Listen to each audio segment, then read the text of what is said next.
everybody. I'm going to do a little quick kind of an update on technology update. Alan Banks, Dr. Isaac Tawil, and we together for the past several years have been working with Guided Smile Chrome and with the normal protocols, the analog protocols with Guided Smile, and then the restorative protocol of iJIG and rapid appliance, all that Guided Smile packaging. But Dr. Tawil has an iCam, and he has photogrammetry because of that, and that kind of changed some of the dynamic of how we're doing these final restorations. Sure, we still have the rapid, we still have the analog method of doing it, which works great, but I mean, gee whiz, you can do things quicker, you can probably do things more accurately with photogrammetry. So I thought we'd just get kind of an update of where you are with that and how you're kind of blending the technology, almost blending. Sure.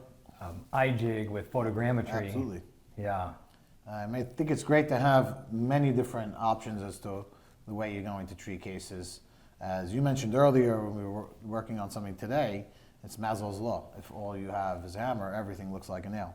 So we need to be able to have different and various different ways to capture what's actually going on inside the mouth. We have cases that don't always work out. I can say that I've had a couple of failures in my career. A couple of them have been on full arch cases. So even though I may have a immediate temp, I may have a rapid appliance, I may have structures that already give me a lot of data, I may be missing certain pieces of data. And that's one of the reasons I went to photogrammetry, because I wanted the best and the latest technology that I can have to try to keep myself within that digital workflow, at least mostly digital workflow. And with photogrammetry, it gets you there. It does not give you a physical model to be able to capture, which is why we still use the iJIG for verification purposes, even with photogrammetry. And I'll say that again, even with photogrammetry, I still go with an iJIG, because I've had cases that photogrammetry did not work as well. We live in a three-dimensional world, and sometimes things don't always go perfectly, and we can make mistakes screwing down dominoes, capturing dominoes. It is possible. I know for those of you who have photogrammetry, you might be thinking I'm crazy. I've had one or two cases that something didn't fit. What could be the reason? It could be milling, it could be something along the way. Yeah. So it's nice sometimes to have a physical model, so that's why we still have the iJIG for verification purposes of that. More recently, we've been searching for a while, and through various companies we went through, looking for a better solution for us to be able to give us a digital workflow, but at the same time be able to give us a analog verification at the same time.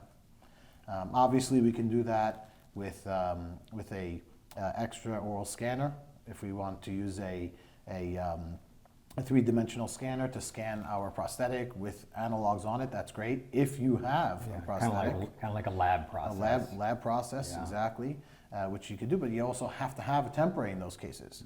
Many of us are placing implants without a guide, and you may want to now pick that up because you don't have a temporary, and now you're going to try to reestablish everything. So we need to have that digital workflow. Photogrammetry does get us half the way there, along with intraoral scanning, to try to get to that position, but we still have some bugs to work around with that. With the new device that came out from OptiSplint, that's been really a game changer here, is the fact that we can use scan bodies, and they're large scan bodies that work very, very well because they do have enough surface to capture, and we do have a connection in here that we can attach to multi-unit abutments. And then once we have a few of these together, we can loop them together utilizing this cage. And now we can have a physical verification to then go and compare. So if you have a photogrammetry machine, that's great. Now we can use this to have an actual model if we so desire. And if you don't have photogrammetry, well, welcome to grammetry. Right. Which is kind of a scannable analog, which that part's not unique, but the fact that you can make an IVJ out of it, out of something scannable, and you can scan it in the mouth, which is how most of these cases have been done for the past year, but then just kind of discovered recently that you can do your IVJ in the mouth, take it out, and then digitize it on the bench top or in a lab scanner like you're going to be doing, And then you have photogrammetry level scanning, which arguably that can be done with an iOS. I'm not going to make that argument here because that kind of goes down a rabbit hole. But if you have a lab scanner and you take an IVJ that's a scan body out of the mouth and put it in the scanner, you're at whatever micron level the scanner is, and then that relates back to the typical photogrammetry records, the healing collars, the screws, the pre and post bite registration, and plug it all back in. Which is the main reason that I really like this system, is that it's modular. We could choose to scan in the mouth, we could choose to scan extraorally, we could choose to put in a lab scanner, or we can choose to only do one method. You have your flexibility with it, where with other systems you kind of are in a rigid line and you have to follow this path. This gives you a variety of ways to be able to utilize this. Yeah. And there are attachments to this to be able to capture bites. There are lots of different features that you can use with this that you can't do with photogrammetry. I can't put on top of these dominoes or flags anything to bite onto. It's not possible for me to capture that bite. With this, we can do that if we don't have teeth that Well, we'll try and scan. And you can't make a model. Correct. You can't really articulate, other than the virtual world, you can't go through a prosthodontic approach to put teeth where you want them, to articulate excursive movements, face bow, and all the things that you normally do with these types of restorations, you can't do if you're 100% digital, That's unfortunately. correct. That's correct. So having digital and analog gives us the best of everything that we need to be able to finish these cases, and we need to finish them quickly. As many of you know, everybody seems to be doing all on X right now. Everybody. You have, pretty much anyone who's been trained in implant dentistry striving to get to that level if they're not already there.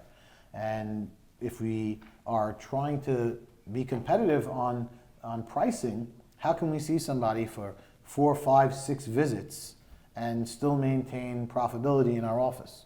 Right. So the goal is to get from impression to final, which we've shown we can do on many different ways with photogrammetry. We've been struggling to get there doing this with the intraoral scanning world, which everyone's been trying to do. We have to give credit to other people who are out there that have been doing this. There are others that have been doing similar methods. You need to take their courses and learn their methods. This is another method to get there. So while we're doing something that's really great for us, there are other methods.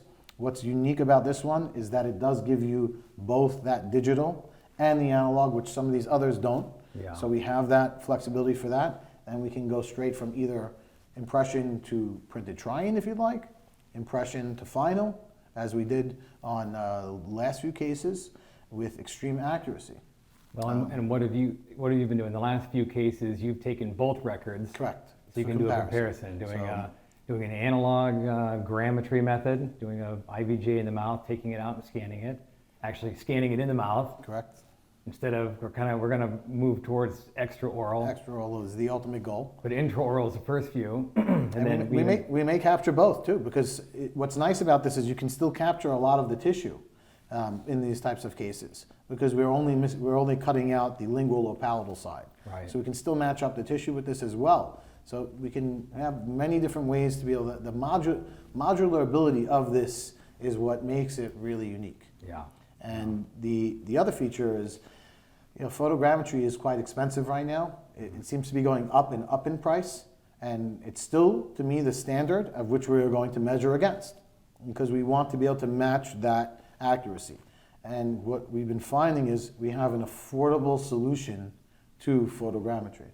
If you have a photogrammetry machine, no one's telling you to throw it away. Yeah, it's a great unit. Use it. There's new units coming out. If you have your heart set on a photogrammetry unit, no one's telling you to stop doing that. You can buy it. You can have a Ferrari if you'd like. You can also have a very nice Lamborghini. It works just the same way. Yeah. They're both very fast. That's funny. And this is more like the Lamborghini truck version, where you get the beauty of having that luxury type of a car with the rugged mobility of being able to do tackling different roads with it. Right. Yeah. If you have iCam, and we've worked on 1,000 cases this year, probably a little bit more than that now, and it's a beautiful system. We make the argument that the utility is not quite there compared to having a lab scanner, iOS, doing all this type of work. But with iCam, you have one scanner. It's kind of tough to do multiple cases, multiple offices, multiple surgeries concurrently. If you have trouble with your iCam, you can always use this as a backup. So there's other options there. And both of them, I think that they work really well. But our argument is that you have a little bit more utility, a little more functionality out of the Grammetry product. So in the scans that you've done, we've analyzed them. We bring them into the software. We design a prosthesis on both iCam records and Grammetry. And what we end up designing 100% digitally using iCam for the final restoration. They've all been these Procera bridges. And we design them in ExoCAD, and we do it in a certain software we've been using. No tie bases, which is nice. Right, So we no can get tie- our exact measurements down to with zirconia straight to the multi-unit. And you seated one today with 8 implants. Yep. Yeah, how tricky was that? It was really, really nice to get it in. Once I had the right driver, as I learned today, it was really easy to seat in, and the fit was just perfect. And Right to the tissue. You opened what was in that box? The box was a prosthesis, Correct. 8 screws, and a driver. Correct. Pretty simple. Yep. Yeah. That easy. And that was all It was from going from impression to final in one visit. from a temper he's been wearing for almost a year and a half because of that whole COVID. Yep, we had a long delay, unfortunately, for this patient. And on this patient, we had 2 failed implants. And we ended up placing 4 more implants. So we went from an all-on 6 to an all-on 8. We actually have 9 implants on that. Right. One is even hiding. It's there for future use if needed. And with having the functionality of using the OptiSplint, we can capture all 8 or 9. Right. Sometimes with the CAM software, with the iCam, or I should say with the photogrammetry units, they're a bit heavy. There are some new ones that are a little bit lighter, but it can be very challenging trying to capture 8 or 9 flags or positioning these dominoes or flags in the right spots to be able to capture all 8 or 9 in one shot. If you're doing all on 4s, that's pretty easy. That's not much of a difficulty at all. But when you're trying to capture 8 or 9, you're holding this 6-7 pound unit trying to get at every angle, and it can be a little bit challenging.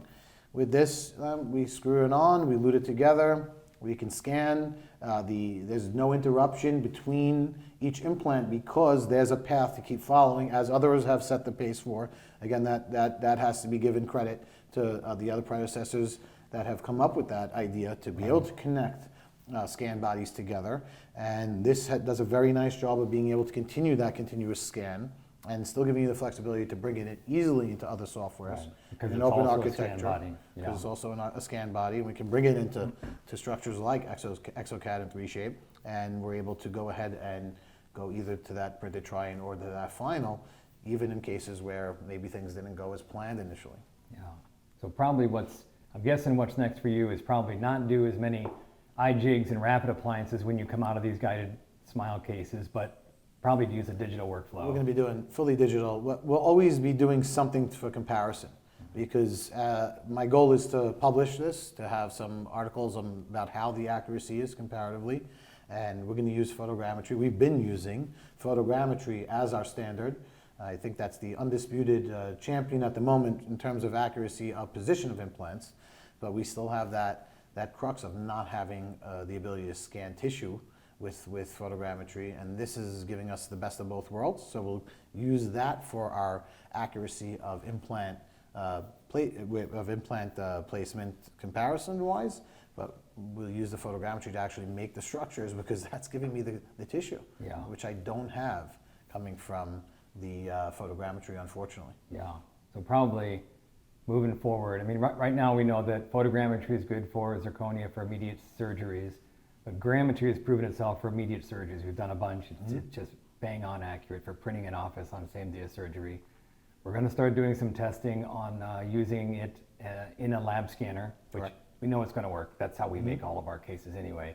But doing that in a dental office, your office, scanning the grammetry, the OptiSplint, and then combining that with digital workflow to finish off some of these guided cases that you've done. Yep, and we'll publish those results. They'll be over there for everyone to see. And what we're going to find is what we found here, which is marginal discrepancies between photogrammetry and grammetry. Right. And when we compare that to what we used to do, Yeah. and the accuracy compared to doing it the old-fashioned way with trying to get passive fit on verification jigs. Dental floss and Durlay. Yep, Yeah, it's just we can do better. no comparison, no comparison. So Grammetry took us out of that world, thankfully, and put us into that next step. And until someone comes up with something better, we're going to be using this. And hopefully it'll be OptiSplint that comes up with something better, because they've been doing really well so far. They got a couple of tricks up their sleeve. Yeah, I'll bet they do. We do. Yeah. All right. Thank you very much. My pleasure. Good update.